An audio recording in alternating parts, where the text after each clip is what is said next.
Film की शुरुआत एक रहस्यमयी जापानी रानी से होती है जिसके स्पर्श से कोई भी जीवित नहीं बच पाता। उसकी खतरनाक शक्ति से डरकर एक जनरल ने उसे पहाड़ों की गहराई में दबा दिया ताकि उसका असर खत्म हो जाए।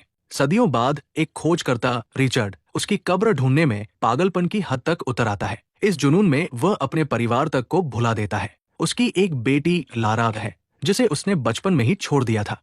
अब लारा अपनी जिंदगी खुद गढ़ चुकी है और एक मजबूत बॉक्सर बनकर सामने आती है, लेकिन किस्मत उसे दोबारा उसी अंधेरे सच से टकराने पर मजबूर कर देती है। अचानक मालिक आता है और याद दिलाता है कि लारा की मेंबरशिप फीस अब तक बाकी है। इसी पल उसकी जिंदगी का सच सामने आता है। उसके पिता रिचर्ड कभी लौटकर नहीं आए। सरकार ने आधिकारिक तौर पर ऐलान कर दिया कि वो मर चुका है, लेकिन रिचर्ड ने अपनी बेटी के लिए अपार दौलत और जायदाद छोड़ी थी। पैसों की कमी न होते हुए भी लारा का दिल इस सच्चाई को मानने को तैयार नहीं। उसका मानना है कि उसके पिता कहीं न कहीं जिंदा है। पिता का पुराना बिजनेस पार्टनर भी उसे बार बार समझाने की कोशिश करता है, मगर लारा अड़ जाती है। वो विरासत के दस्तावेजों पर साइन करने से साफ इनकार कर देती है। लारा अब भी यकीन करती है कि उसके पिता कहीं जीवित है, लेकिन हालात उसे प्रॉपर्टी के कागजों पर साइन करने को मजबूर कर देते हैं। उसके पिता का पुराना साथी समझाता है कि अगर उसने दस्तखत नहीं किए तो सारी संपत्ति नीलाम हो जाएगी। मजबूरी में वो मान जाती है। तभी उसे पता चलता है कि रिचर्ड ने इन दस्तावेजों में एक गुप्त जापानी पहेली छिपाई थी।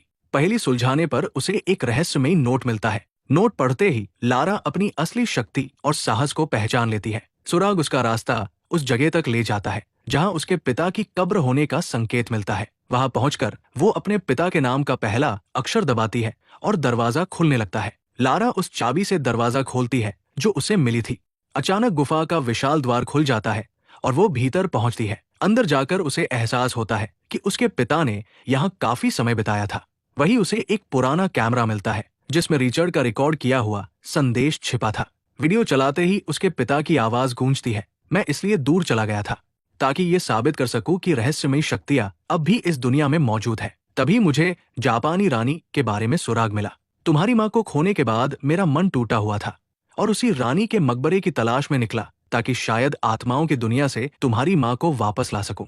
लारा अपने पिता का संदेश सुनते ही ठान लेती है कि उसे रानी से जुड़ी हर जानकारी नष्ट करनी होगी ताकि ये रहस्य किसी गलत हाथों में न जाए। कैमरे में छिपी बातों को पढ़ते हुए उसे ये भी पता चलता है कि उसके पिता को इस सफर में किसने मदद की थी। सुराग पाकर वो अपनी संपत्ति को गिरवी रखकर कर्ज जुटाती है और सीधे हांगकांग पहुंच जाती है। वहीं से वह उस जहाज की तलाश शुरू करती है जिसे आखिरी बार उसके पिता से जोड़ा गया था। हर सुराग उसे उम्मीद देता है कि शायद उसके पिता अब भी कहीं जीवित हो, लेकिन जब वो जहाज के पास पहुंचती है तभी अचानक कुछ चोर आ धमकते हैं और उसके मिशन को खतरे में डाल देते हैं। चोर लारा का बैग चुराकर भागते हैं, लेकिन गलती से वे एक गलत बैग उठा लेते हैं। लारा फौरन उनका पीछा करती है और अपनी बॉक्सिंग स्किल से उन्हें पछाड़ देती है। मजबूर होकर चोर उसकी असली बैग लौटा देते हैं। इसके बाद वो उस जहाज तक पहुंचती है और सीधे मालिक से मिलती है। बातचीत में पता चलता है कि उसके पिता की मदद करने के बाद मालिक का पिता भी कभी वापस नहीं लौटा।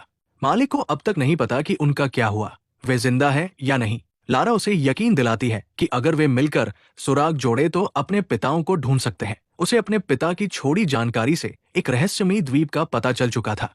लारा को अंदाजा भी नहीं था कि वो टापू कितना खतरनाक है। जहाज का मालिक पहले ही उसे चेतावनी देकर रोकना चाहता है, मगर कर्ज के बोझ से दबा होने के कारण लारा के दिए पैसों का प्रलोभन उसे मानने पर मजबूर कर देता है। सफर शुरू होता है और रास्ते में लारा अपने पिता की रहस्यमयी पहेली सुलझाने लगती है। धीरे धीरे सच्चाई सामने आती है कि रानी हिमिको के राज के पीछे सिर्फ इतिहास नहीं बल्कि एक खतरनाक गिरोह भी पड़ा है। उसी दौरान थकान से जूझती लारा पहेली सुलझाते सुलझाते बस में ही नींद की आगोश में चली जाती है। अचानक लारा की नींद खुली क्योंकि जहाज उस रहस्यमयी द्वीप के करीब पहुंच चुका था।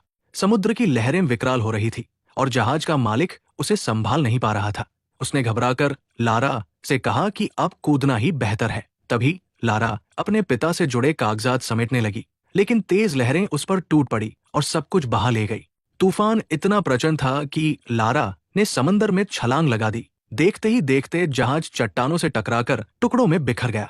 होश आने पर लारा खुद को अजनबियों के एक समूह के सामने खड़ी पाती है। ग्रुप के सरदार ने लारा को साफ साफ बता दिया कि उसके पिता को उसने ही मार डाला था ताकि रानी के मकबरे का रहस्य उजागर हो सके।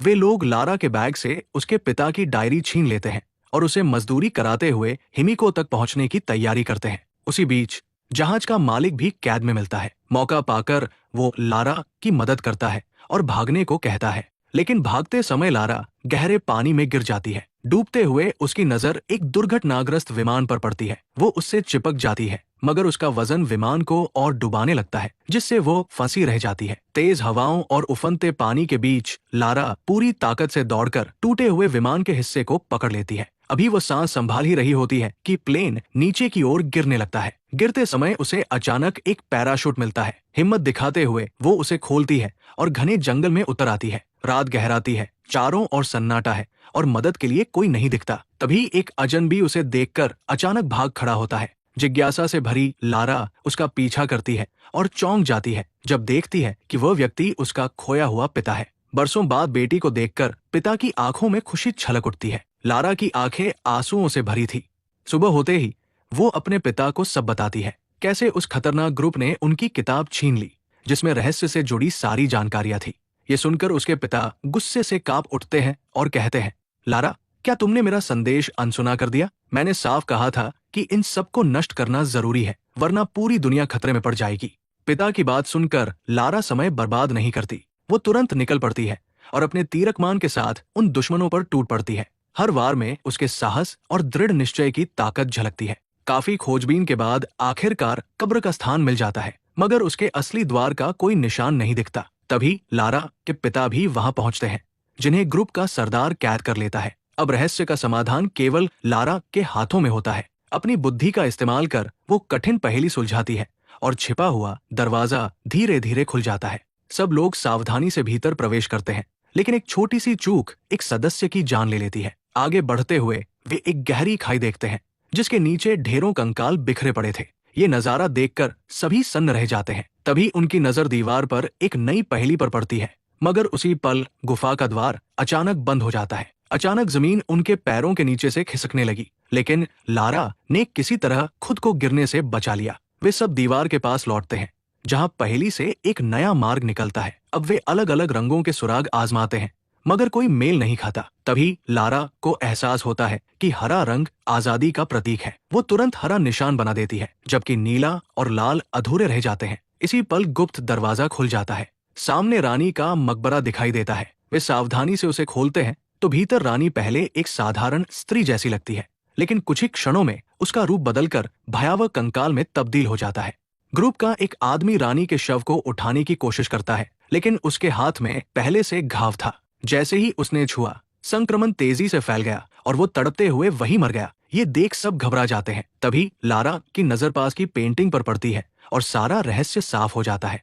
उसे समझ आता है कि रानी कोई जादूगरनी नहीं थी, बल्कि उसके शरीर में भयानक संक्रमण था। यही कारण था कि जो भी उसे छूता उसी पल मौत की चपेट में आ जाता।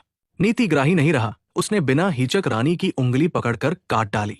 उंगली छीनते ही रानी के योद्धा उन पर टूट पड़े और लारा गिर गई। मुठभेड़ में एक योद्धा के छूने से लारा के पिता संक्रमित हो गए। वे सांप की तरह सिहर उठते हैं। लारा जब उनके पास पहुंचती है तो पिता की आवाज थमी सी निकलती है। ये मकबरा खतरनाक रहस्य समेटे है और दुनिया के लिए बर्बादी बन सकता है। उन्होंने कहा कि इसे वहीं पर समाप्त करना होगा। किसी को यही रुककर इसकी जड़ काटनी होगी। मैं बच न पाऊंगा। उन्होंने धीमे से कहा, तुम आगे जाओ, मुझे यही छोड़ दो और इसे नष्ट कर दो।